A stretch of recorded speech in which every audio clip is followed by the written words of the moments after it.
Hey guys, Conspiracy Girl here. I promised you a video today, so here it is. I tried to make it as short and sweet as possible. So I hope you enjoy, and if you do, subscribe and share. Please welcome Desmond Napoles, aka Desmond is Amazing.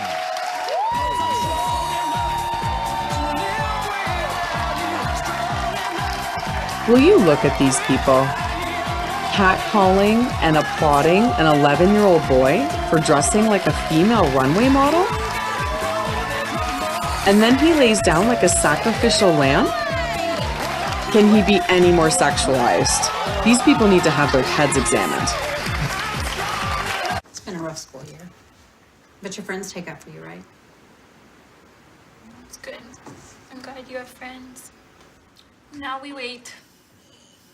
Do you think we need one more coat of this? No, that looks pretty good. It's fine to me.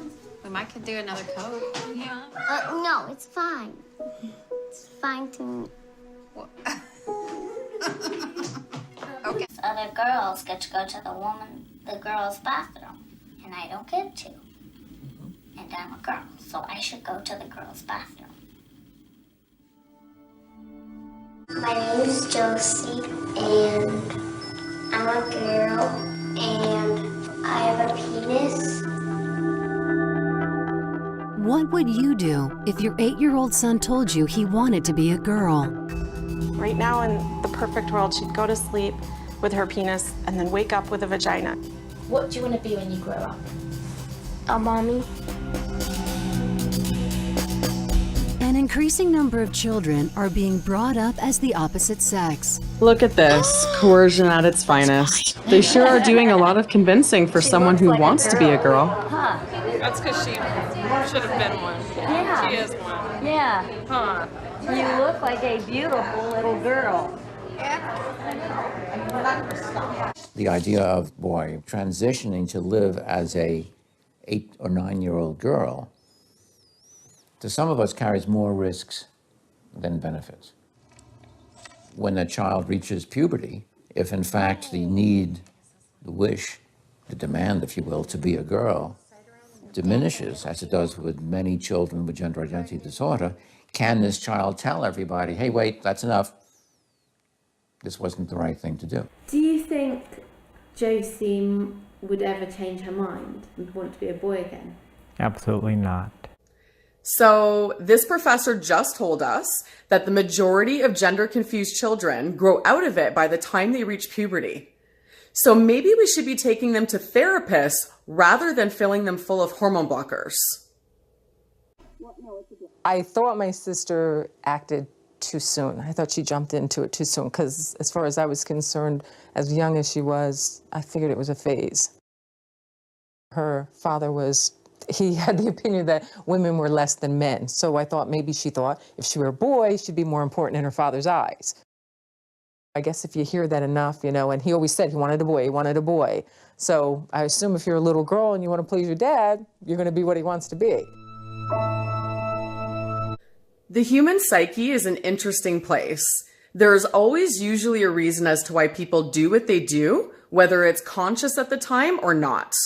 These next clips are from adults who have transitioned and then detransitioned due to fully regretting their decisions. If there are any confused parents out there as to what to do with your child, these next clips are exactly what you need to watch.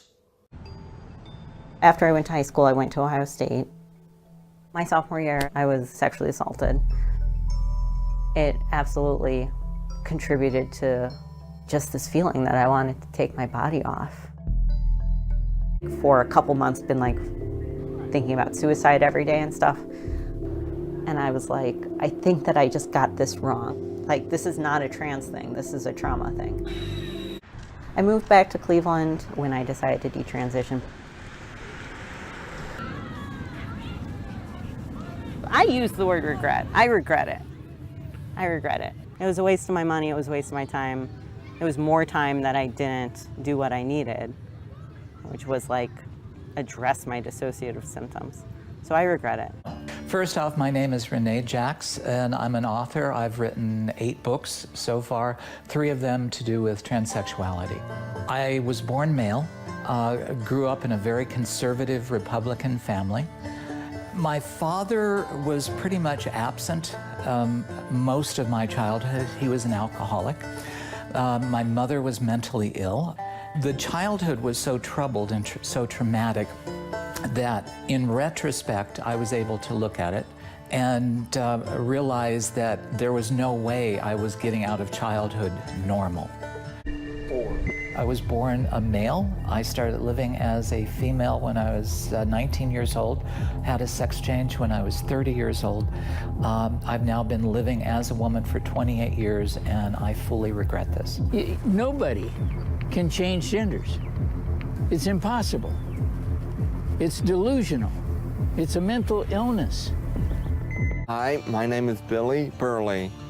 I'm living here in Lompoc in this house, and I used to work for NASA. And then in the 6th grade, when I was on the Summer League swim team, and we had a new diving coach.